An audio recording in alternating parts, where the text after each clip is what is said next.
Hello and welcome to the October 31st edition of Week to Week, the Political Roundtable from the Commonwealth Club of California. If you have not heard, literally at midnight tonight, we will officially be the Political Roundtable from Commonwealth Club World Affairs of California. Congratulations. Oh. So update your Christmas card lists, if you would. Before we get started, if anyone has cell phones that make noise, please silence them or turn them off for the duration of the hour. We are, of course, live, and we're recording it for future. I'm John Zipper, by the way. I'm the host for Week to Week, and I'm the club's Vice President of Media and Editorial, or the Commonwealth Club World Affairs of California Vice President of Media and Editorial. It's all good. And I'm so glad you all joined Melissa, John, and me here tonight. I know you're really doing this because you're avoiding the trick-or-treaters. Smart move. This is so much better than like keeping the lights off and not answering the door. So, you'll have your own chance to win some chocolate later in the day, but at the end of the hour. But first, we have a lot of local, state, and national politics to discuss. So let's quickly meet our panelists, and then we'll get into this. Right next to me is Melissa Kane. You know her as the host of the Get Out the Bet podcast. She's also a political analyst and attorney. Welcome back, Melissa. I live here. And rejoining us after far too long is John F. Rothman. He's the host of the Around the Political World podcast, longtime KGO host, and the only week-to-week political roundtable panelist who actually worked for Richard Nixon. So welcome back. So let's start with the biggest headlines that we're all seeing, and that is, of course, the war in Israel, or the war in the Middle East between Israel and Hamas. We are not an international relations or international affairs program, so we won't get into the details of that and the strategies of that. And because, of course, that's being hashed and rehashed everywhere else on talk radio and everything. If talk radio exists. Talk radio, you remember that? We used to have it here in San Francisco. Talk TV.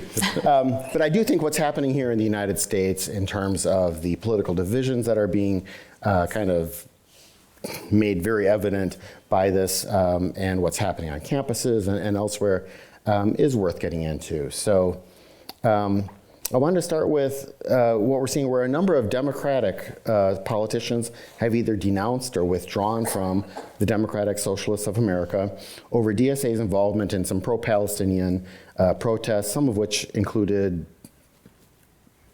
explicit support for Hamas in defense of what they were doing.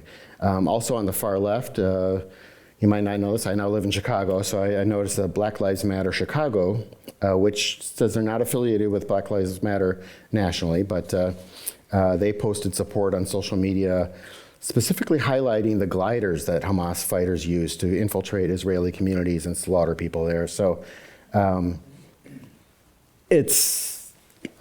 we're seeing in a number of places is kind of this division where I think a fair number, and I was going to say a fair number of liberals and Democrats, but obviously certainly Jewish liberals and Jewish Democrats who maybe even have been supportive of DSA and others in the past are like, oh my goodness, I did not believe that's where we were here. I mean, I did not believe that was actually part of this broad coalition.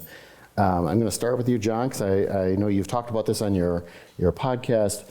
What do you make of this growth? And it's a pretty strong generational difference within the Democratic coalition. Let me begin by saying that the most shocking thing to me is not that there was a war. That was predictable. What's shocking are the implications in this country. And I'm going to call it for what it is. Some people call it anti-Semitism. I call it Jew hatred. And I can tell you that there is no doubt, and all you have to do is listen to the media, left or right, to see the ramifications and understand that Jews in America are terribly concerned, and with good reason. You know, when they chant, from the river to the sea, Palestine will be free. Well, the river is the Jordan, and the sea is the Mediterranean, and what's in the middle is Israel. I have to tell you that, John, you did a wonderful thing. You couched this as a conflict between Israel and Hamas. Hamas's covenant is very clear. Article 7 says, it quotes from the Hadith, if a Jew should hide behind a rock or a tree, let the rock or the tree cry out, there is a Jew behind me. Come and kill him. It doesn't say Israeli. It says Jew. And so what we need to understand is, in order for there to be peace, there has to be a recognition that this is Jew hatred. And all you have to do, my friends, is listen to the rallying cry in the rallies held here or in Europe, and to understand, and I underline this and emphasize it, the tremendous insecurity that is now felt by Jews around the world, and yes, right here in San Francisco. Melissa, a lecturer at Stanford, you might have seen this story, separated Jewish students in the class. According to CNN, quote, students said the instructor tried to justify the actions of Hamas and asked the students how many Jews were killed in the Holocaust.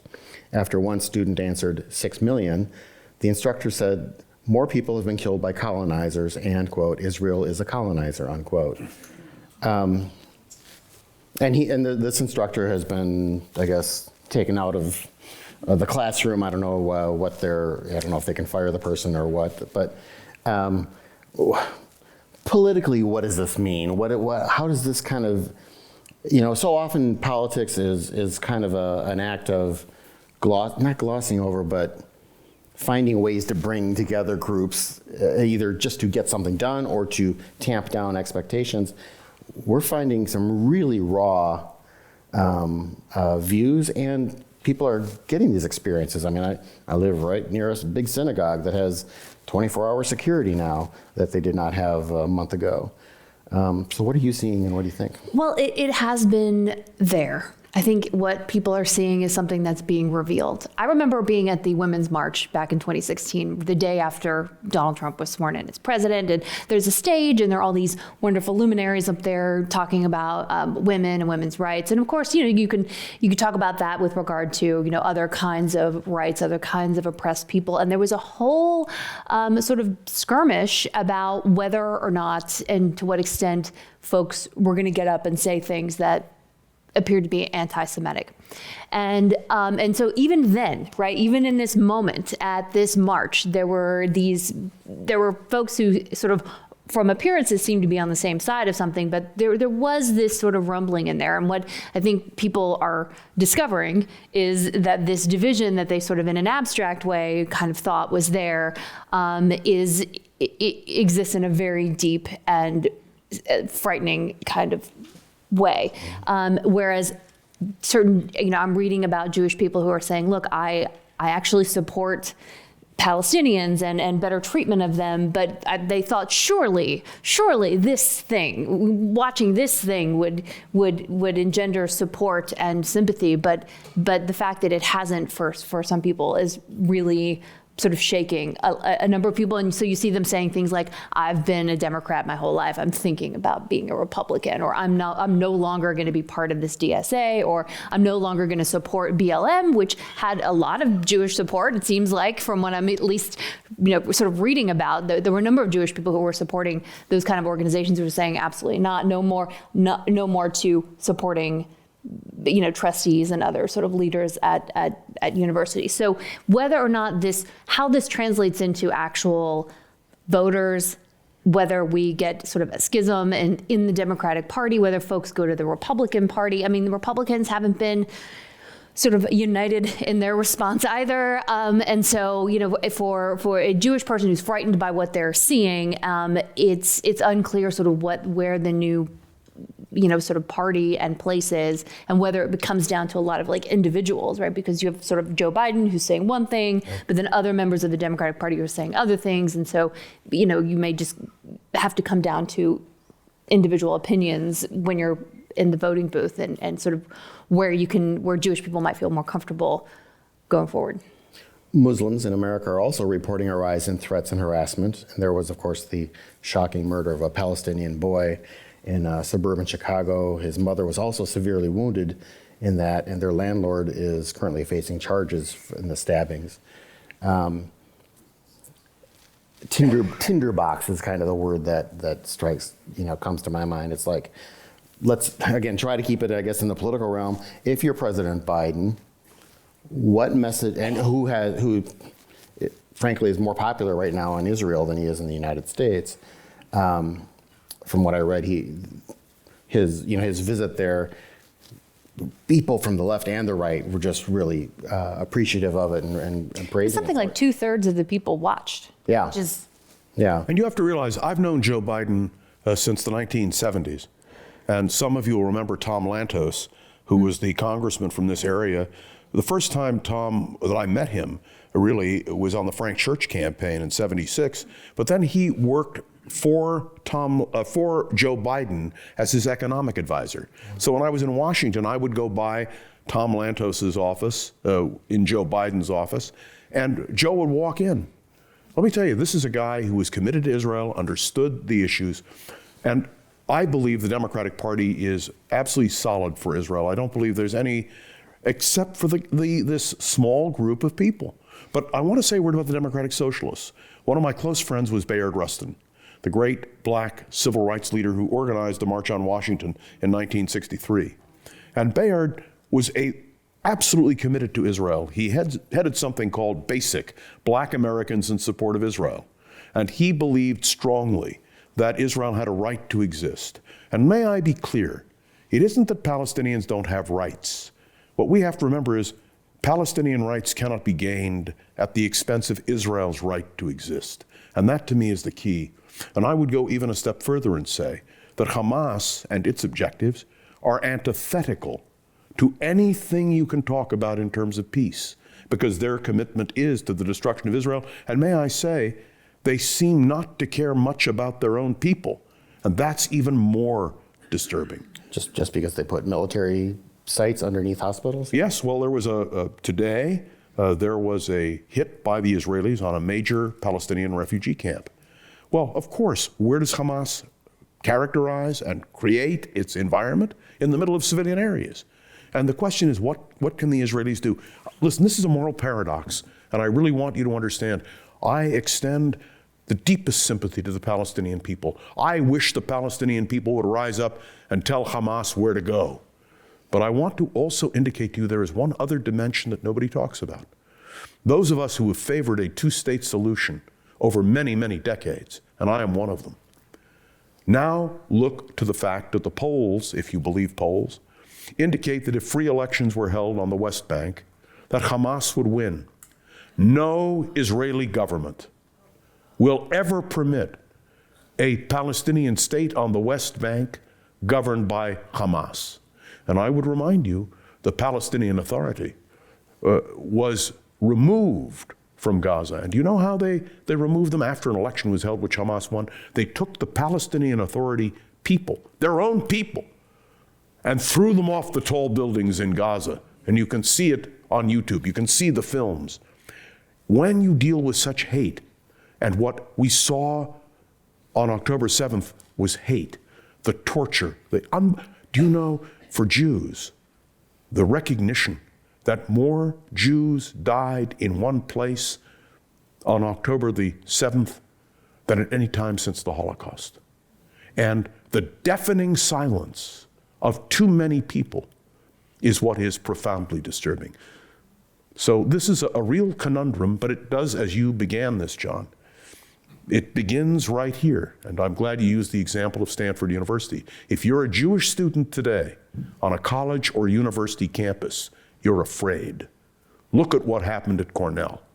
Look at what has happened. My niece goes to Tulane, and you all saw on television the recordings of what happened there. It is horrifying. And remember, this is the United States of America. One quick word about Joe Biden.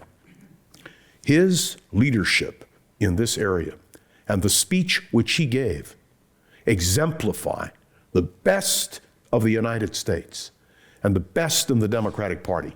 And the reassuring thing to me is I do not believe that support for Israel is a partisan issue. I think Republicans and Democrats can agree on that.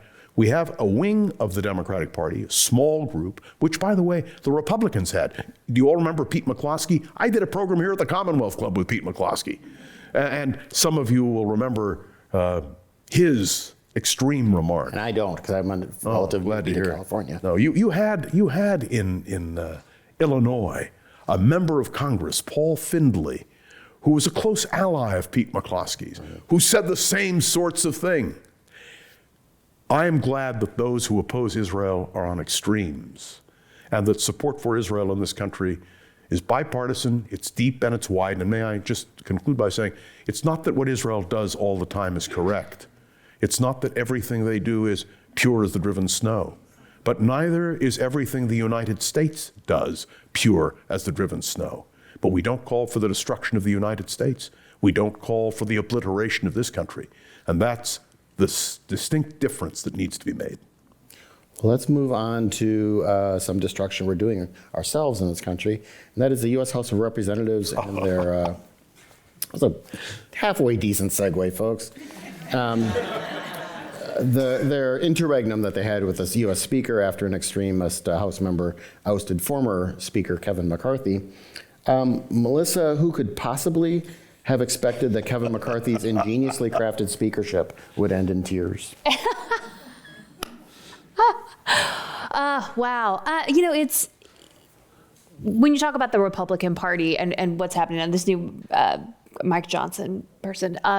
So one of the things that we're seeing is one of his first moves was to allow a proposal that would tie aid to Israel to a dramatic decrease in funding for the IRS. So we will allow $16 billion in funding to Israel, but we want $16 billion in cuts from the IRS. And that's the package.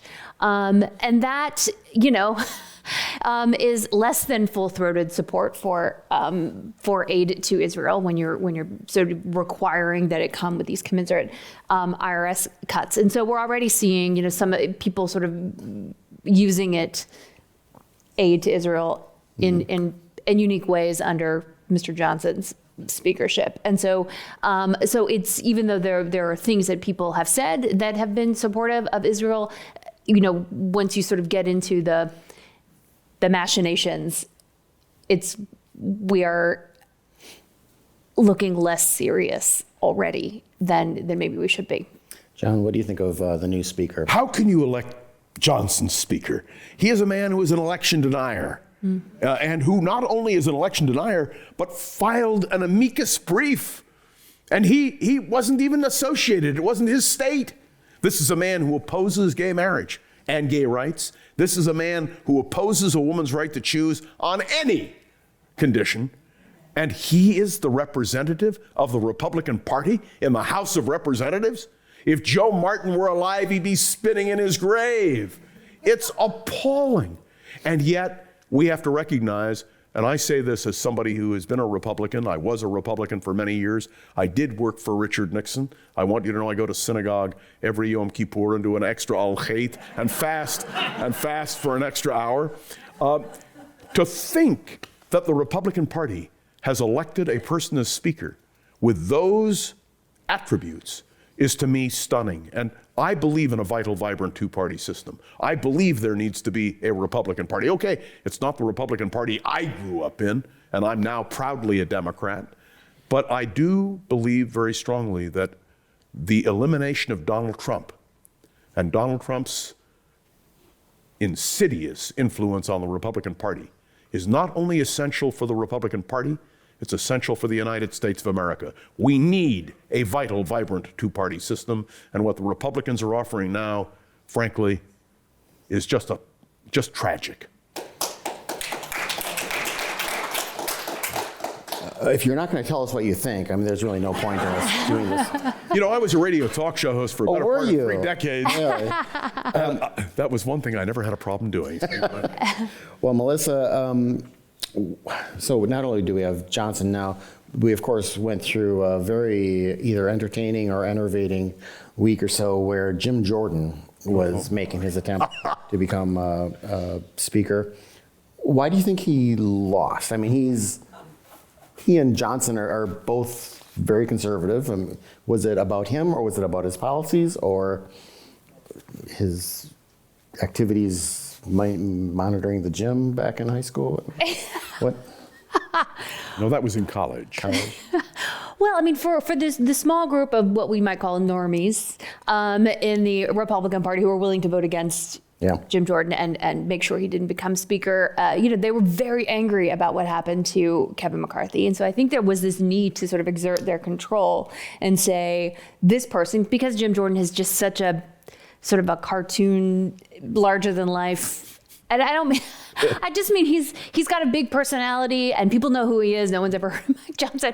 And so he's out there and they go, okay, well, you took sort of Kevin McCarthy away from us. We are going to prevent your guy. And then we all come to an agreement on this person who is sort of very much like Jim Jordan, but a little sort of less well-known, maybe sort of less colorful. And so I think it was really just sort of an exercise in showing them we can and sort of trying to force back to something a little less embarrassing for the sort of crew of about 8 sort of more moderate. And it was the process of elimination. I think you hit it on the head, absolutely. Nobody had ever heard of the man who is now Speaker of the House of Representatives.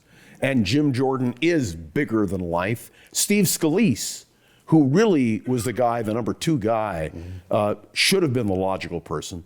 But it goes to show you the Republican Party has to get its house in order. You know, Abraham Lincoln once said that a house divided against itself cannot stand. And what I've learned about the Republican Party is they are a house divided against itself, and may I express the completely partisan view that I hope they do not stand. It's my understanding that Speaker Johnson is operating under the same, structure or agreement that McCarthy did. For now, which means that, it just takes one Republican to declare, declare it vacant. All they have to do is to challenge from the floor, and that speaker can be derailed. Let me tell you, I was no fan of Kevin McCarthy at all. And the fact that he achieved the speakership by making compromises and promises to people that he could not possibly keep, ensured that Matt Gaetz or some other figure would stand up and challenge him. This speaker is different, and everyone has to understand. Johnson was the least likely, the least controversial, the most mainstream of the MAGA Republicans. And so he's Speaker of the House. Wait, do you realize he is second in line for the presidency? First, the vice president, then the Speaker of the House. Can you imagine if there were a national catastrophe? Oh, I'll tell you the catastrophe, if Johnson became president. The only thing the Republicans will be able to do is pull out their old Johnson for president buttons. But I mean, Lyndon, put them on. Magic marker and first name. You got it. Melissa, I mean, watching through all this, we've seen the Democrats stay united, kind of sit back and let the Republicans kind of have their fights and their debacle, if you will, publicly. Why are the Democrats the Democrats were the party that for decades were known as the party that was a disorganized political party, and now suddenly they're the disciplined party. Is this a legacy of Nancy Pelosi? Think so? Yes, whoever said, many of you who said Nancy Pelosi, yes. And she, so of course, is still there. And I'm not saying she's a puppet master, but she's there to be a mentor and, sort of provide, not that Hakeem Jeffries necessarily needs it. He seems very competent. But look, it's easy to be, in lockstep and in agreement when you're in the minority and you just don't have to do anything. Like, what's your job? Nothing, to do nothing.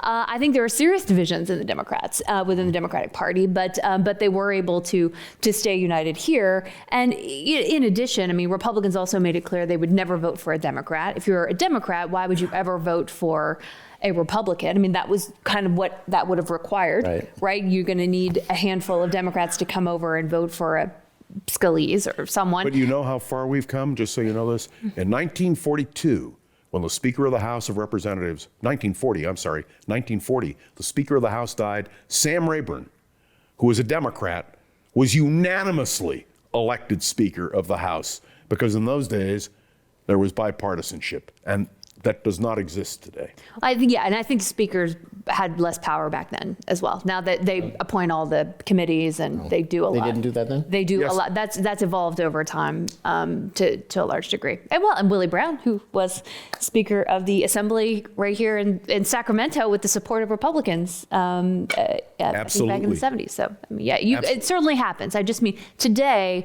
asking Democrats to cross over and vote for a Republican, which is what was going to require, was just sort of a non-starter. But yeah, it is weird to see the Democrats, who are usually the gang that can't shoot straight, sort of, they're looking very competent and in agreement next to what was happening with the Republican Party. Yeah, they're usually kind of the bag of cats. Well, last thing on this then before we move on is what we're kind of seeing with the Senate Republicans led by Mitch McConnell and the House Republicans now led by Johnson. Big gap. McConnell is pushing and he's being kind of public in his criticism. Any sense of who wins that fight, or do they, I mean, because as you put it, the normies Republicans have done an awful lot of just lying down and taking it. So after maybe some tough talk, any predictions on what kind of The happens? House and Senate are separate bodies. Right. They establish their own rules of conduct, 100%. Mitch McConnell is a problematic figure because, as you know, he has had some health issues, but he still seems to control the Republican conference. What I think is important to note is the total breakdown between Republicans in the House and Senate, and Melissa hit the nail on the head when she talked about the fact on the Ukraine and Israel situation. Mm-hmm. How does the Republican Party come together? And remember, there is a cloud hanging over all of the Republicans, and that is Donald Trump. And so this is a peculiar time. Adam Kinzinger has just written a book, and Liz Cheney has written a book that'll be out next month. Those are two Republicans, even though I disagreed with them on virtually every issue, that I respected. Mm-hmm. But do I have respect for Donald Trump and the MAGA Republicans? And to be blunt, I'm very soft-spoken and have no particular opinions on anything. But it's a shame. It's an American tragedy. And I really say that because, well, we have to have that. But you asked about the Congress. The House and the Senate Republicans are going to have to find a way to get together. I have not yet read the new book on Mitt Romney. Oh. But I understand from reading some of the advanced publication stuff that he provides zinger after zinger after zinger. And one can only contemplate, and I supported Barack Obama, one can only contemplate if Mitt Romney had been elected president, how the course of the history of the Republican Party would have been profoundly different. Well, if he had said some of those zingers while he was campaigning, he might have been. But if he had, he never would have been nominated. Was this interesting? No, you're right. So the last time we had a situation where you had a group of, renegades, they called them insurgents back in the early 1920s. I'm trying to remember if it was 21 or 23. It was a group of Republicans who were sort of Midwest La Follette Republicans. Robert La Follette, 1924, the Progressive Party candidate for president, with a Democratic running mate, a man by the name of Burton K. Wheeler from Montana. Okay, so last time that happened was in the early 1920s, and basically the way it was dealt with was, back then at least, the insurgents were kicked out of the Republican Party. But more importantly, in the next election, a number of them lost their seats. And so it may be the case that we are sort of going to, the Biden administration will have to move some finances around to try to provide some aid to Ukraine and Israel, and basically just wait until next year, essentially, until the primaries come around, because things are so entrenched. We may be in a sort of similar situation where you don't really get past the deadlock until we have another election, unfortunately. Okay, well, let's move on to our governor who went to China. Who was it? They used to say only Nixon could go to China. Well, Newsom can go to China too. He did. A lot of talk about the trip. also a lot of questions like, why did he go? So, Melissa, why did Gavin Newsom go, and why did he go now? Is he running for president? Is this a shadow presidential debate run? I mean, If he were running for president, Yes. how would he act differently? I think, when I think about, oh, well, he keeps saying he's not. But really, how would this look any other way? Well, so y'all remember back in the simpler times of 2017, days of yore. Jerry Brown was governor, so Donald Trump gets elected. He pulls out of the Paris Climate Accords. Jerry Brown, California governor, goes to China, and he meets with Xi, and they have these climate talks, and there are pictures. So I think to some degree we're sort of reenacting that. Allegedly, it was for climate talks and sort of trying to come to some climate accords. I read there were 6 memorandums that they signed. I read a couple of them. They look like sort of ChatGPT climate stuff. Like it's very, we will consider and find alternatives to things that are bad for the environment. Just page after page of these kind of promises. So, really what did it accomplish? Not sure. Although, the idea that he took a plane to China when in about 2 weeks, she and his whole crew is going to be here. Not a great look for climate concerns.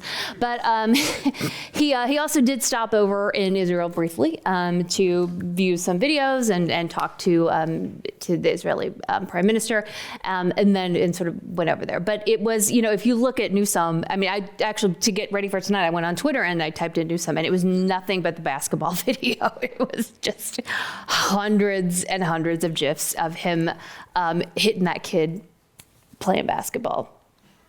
Do you think that was planned? I don't know if he took a dive to get some attention on that kid, but it's. If you don't know what she's talking about, Google it. Yeah. So he's very tall, right? And there's kids. They're very they're little. They're probably 7, 8-year-old kids, and he's out there and he's twirling the basketball with his face, trying to be and then he starts trying to juke a little bit and put some moves out, and he trips over, he basically lands on this little Chinese kid. Big old Gavin Newsom just splayed out on top of this kid. And all the climate stuff is off the front page. It is, again, if you go on Twitter, it's just, and literally just, it's nothing but that. And so, yeah, I don't know, again, if he just did it to get attention or if this is a terrible thing. But that's all that anyone wants to talk about with regard to the China trip. So, and again, however, she and some other folks from China will be here for a summit from November 11th to the 17th. So they will chat again, hopefully less violently, I guess. Hear, hear. Yeah. John, what do you make of the trip? Look, Gavin Newsom is a key contender for the presidency. He has made clear that he supports Joe Biden. He has made clear he will not run against Kamala Harris if that circumstance arises. But Gavin Newsom is the luckiest politician I have ever met in my life. He was my supervisor, and then, of course, he runs for mayor, and then he runs for lieutenant governor, and then he's governor. And if his father were alive, I can tell you Judge Newsom would have been thrilled. But is Gavin a real contender? You bet. He's the governor of California. And I would remind you that every governor of California since Earl Warren has been considered a potential nominee of their political party for president. So I think Gavin is laying the groundwork. And may I be so bold as to say, if something should happen, if the Democratic race should be thrown wide open, which I think unlikely because of Kamala's role, Gavin Newsom would be the clear front runner for the Democratic nomination for president. Okay. Well, while he's still in office, he has been doing other duties of his role, including appointing the senator to take Senator Dianne Feinstein's seat. Am I going to pronounce this correctly? Is it Laphonza Butler? Yes. Middle name is Romanique. I didn't know that. Yes, Laphonza Romanique Butler, besides having the coolest name in Washington, is the newest U.S. Senator from California, thanks to her appointment. And Melissa, what do we know about her? And she apparently says that she's not running for re-election. She is not running for re-election. Right. She's made it very clear. But there is talk about her having seeking further elected office. Any thoughts on her? Or is Well, she just a here's what you need to know. warmer? She's from Magnolia, Mississippi, which I've never heard of, but that's like the southernest thing I've ever heard.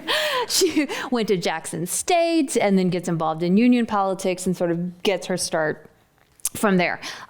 She's an interesting character because she's somebody who's been around politics for a long time, but not a lot of people know her personally. She's been in the background of a lot of fights, it seems like, and was most recently on Emily's List, raising money for women candidates.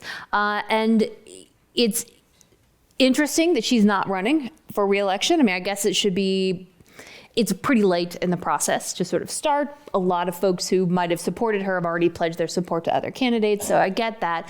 But she does seem to be really ambitious, and so I wouldn't be surprised if this is not the last we've heard from her. She probably just looked around and between the fundraising problem that she would have and the endorsement problem, realized she couldn't get reelected. Nobody just wants to spend more time with their family. And so I'm going to step down from the Senate, from representing California in the Senate. Like, you only do that. No, you only do that if you have read the tea leaves and you realize you can't win.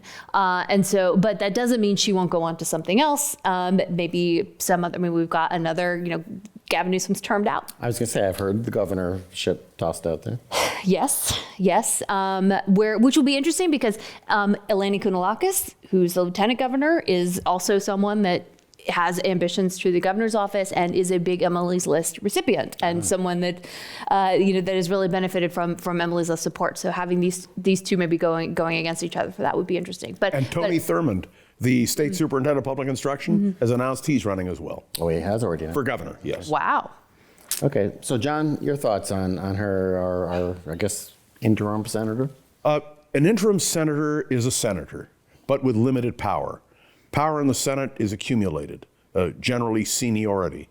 I don't know what her future plans are, but Gavin Newsom, again, maybe accidentally, pulled a master stroke. He said he'd put a woman in, a black woman in. His ideal was that person would not run for a full term. So all of those points have fallen into play. I expect we will hear more from her, and you, again, hit the nail on the head, and that is she's the consummate fundraiser. And when I first heard her appointment, I said, makes perfect sense, she'll be able to raise the money. The problem is, as you pointed out correctly, that people are really committed. Barbara Lee has absolutely adamant support. There is no question that Adam Schiff has built a machine that has, frankly, raised a fortune. And I think he is the odds-on favorite. And there are others who are running, but nobody has achieved that distinction. So I agree, she's a potential candidate for something, but who knows? After all, she'll always be a former United States Senator. That's my title, too. Well, let's talk about local politics then. And kind of a section I'm thinking of as the new London breed. If you've been following the headlines over the past few weeks, San Francisco Mayor London Breed has put out there some proposals that have definitely gotten criticism on her left flank, such as drug testing for city welfare recipients and expanded police powers. Melissa, what do you make of this? Is this? I mean, so the New Yorker ran a column headlined "London Breed's Cynical Swing to the Right." Cynical, smart. What do you think?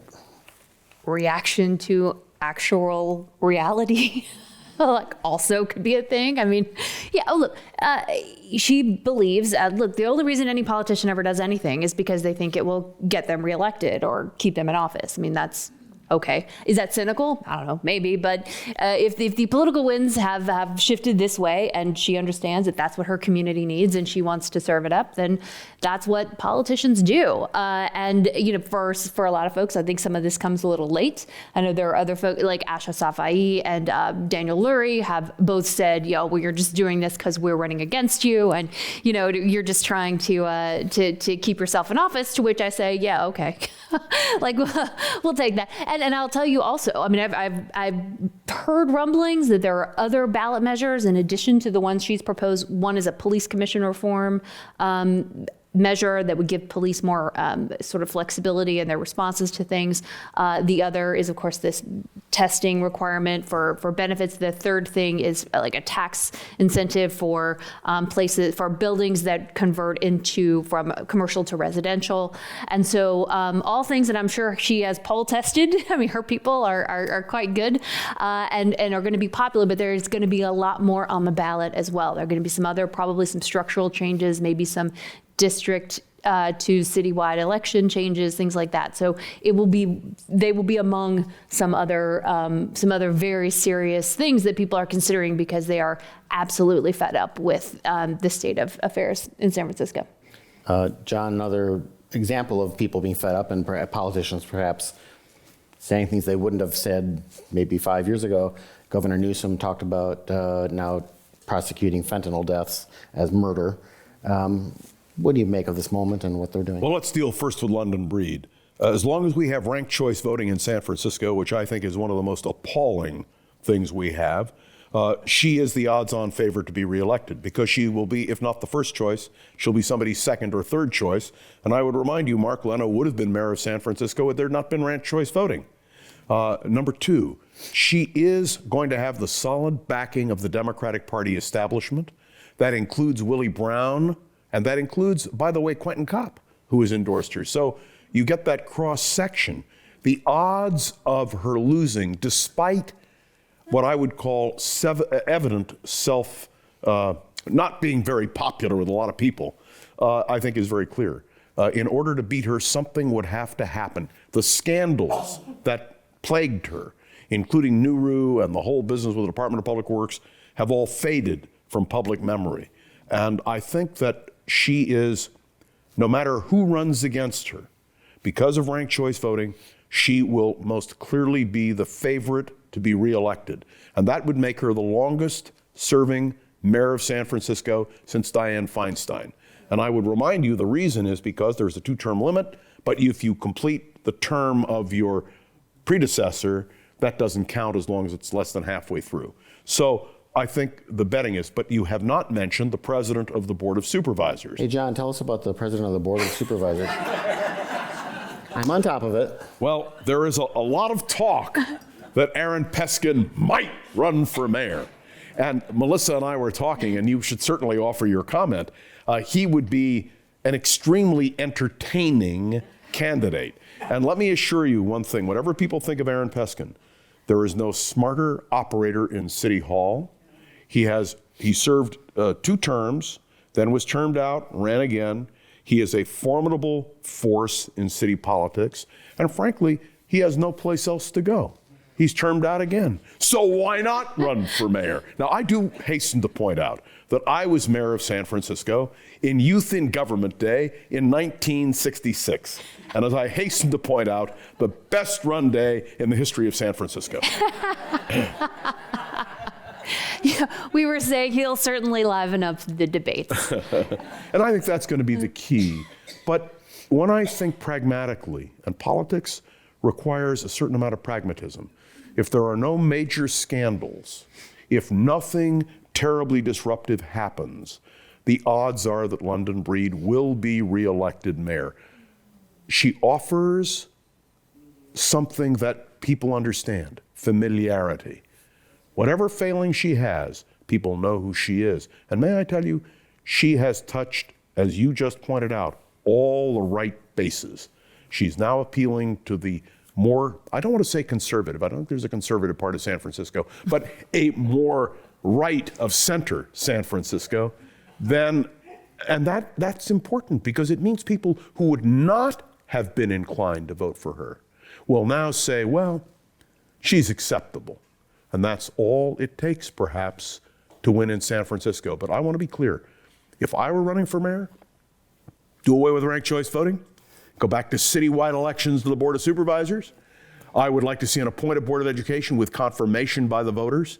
And frankly, I'd like to see the streets of San Francisco open. I've had enough of slow streets. And if you go to the DeYoung Museum and you try to get in there and you see what they've done to John F. Kennedy Drive or the Great Highway, boy, we need somebody who will stand up and say no.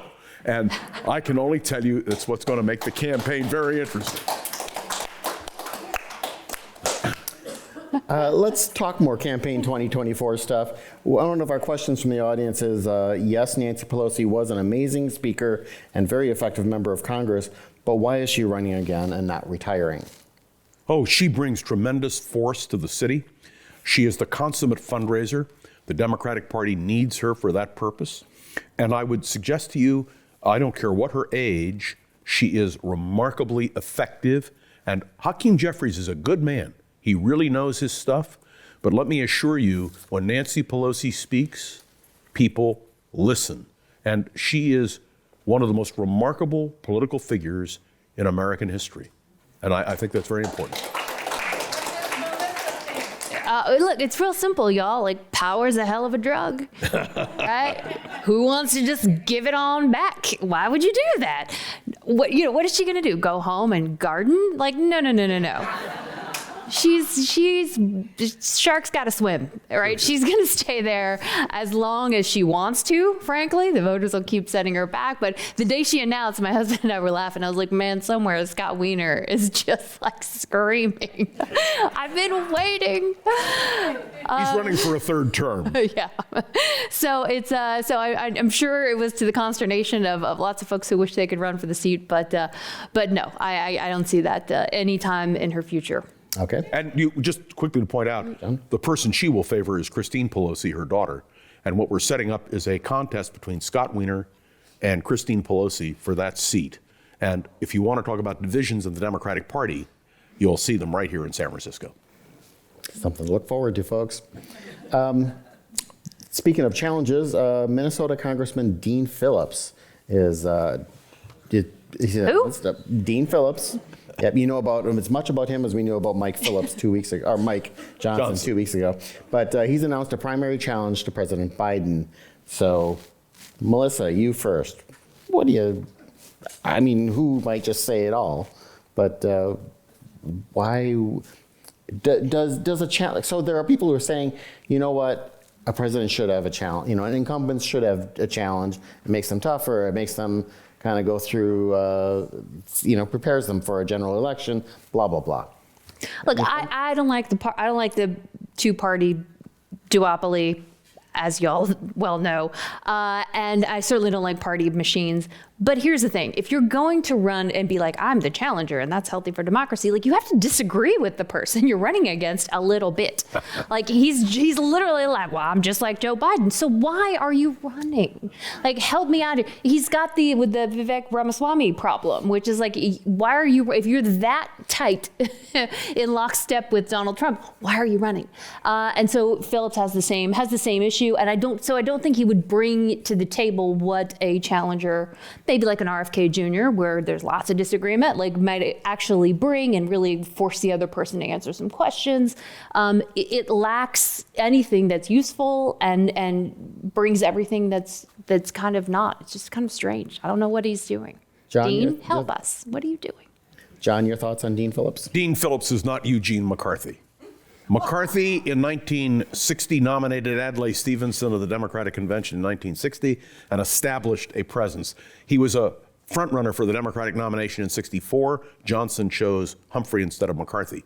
And when McCarthy ran in 68, he had a track record and the war in Vietnam. It was a major issue. If you really stop and you scratch down, what is Dean Phillips running against? He's running against the age of Joe Biden. And let me tell you, that is something we should be concerned about. We don't just elect a president, we elect a vice president who would succeed to the presidency. Joe Biden has been a remarkably effective president. If I were teaching a course on the American presidency, as I often do, I would say very clearly that Joe Biden has been a very successful president in terms of the implementation of what he said he was going to do. So what happens when somebody runs against you? He'll get crushed, but you know what he'll become? A footnote in American history, and you never know where lightning might strike. Who was the guy who ran with, you mentioned the name before. Matt Gonzalez, No. who ran for vice president. No, there was, whatever it was, 1920s. Oh, Burton K. Wheeler or Yeah, okay. Robert A LaFawn. footnote in history, that and $4 will get Yeah, by the way, let me a cup of say coffee quickly, at Starbucks. does anybody know here the last third-party candidate to be elected president of the United States? It was Abraham Lincoln in 1860. Third parties, and we could do a whole program on that, simply don't take off. So, but I must tell you, I think Biden will be renominated. I think Kamala will be renominated. And I think we're going to see at some point the Democratic Party go through the angst of what it will do without Joe Biden. But I think Kamala Harris is clearly in line, and I think Joe Biden will support her. And let me remind you, the connection there really goes back to Beau Biden, who passed away and who was the Attorney General of Delaware and had a very close relationship with Kamala Harris. So there are a lot of intertwining elements here that need to be considered. Okay, we've avoided it. We're going to get right into it right now. So Donald Trump's running for president. Really? Yes, he's campaigning largely from courtrooms, And maybe prison? possibly. But let's get into some of that. I mean, he's way ahead in the Republican, field. I mean, unless lightning strikes, he's the nominee to face Biden, right? Yes, and let me point out that we once had a candidate for president of the United States who ran from prison, Eugene V. Debs, 1920. He had been the Socialist Party candidate for president. He was imprisoned for sedition, insurrection, if you will, and received 1 million votes running for president from prison and was never pardoned. He was granted clemency on Christmas Eve, 1921, by a Republican president, Warren G. Harding. So I'm going to make a prediction to you. If something should happen and Donald Trump is convicted, I don't think he'll ever go to jail. I think the historic precedent of granting clemency, which is not a pardon, would be in line. But Donald Trump, and we could talk about him for hours, and I'm sure Melissa would love to chime in on this. No. As far as I'm concerned, it is the saddest commentary on America that he served as president. I mean, I think you have to put some blame on. Remember, he didn't win the popular vote. He did not win the popular vote. He won because of the Electoral College, and that's a whole other subject we could talk about. Yeah, as Wait, Don't Tell Me said, the Electoral College, the worst institute of higher education since Trump University. Dick Nixon used to say after 1960 that he flunked out of college, the Electoral College. Melissa, actually, so one of the cases that he's facing is one of them. Yeah, we should have a chart up here with the strings and the photos and all. It's kind of like a perp chart. But Judge Tanya Chutkan, who's overseeing the trial in the January 6th case against Trump, has reimposed a gag order against him. I was wondering if you could give us some. People hear that. What does that actually mean? I mean, what is that? A serious thing? I mean, he's been fined some. I think 5,000 and 10,000, which is pocket change. And then 10,000, so it's 2 fines so far. Yeah.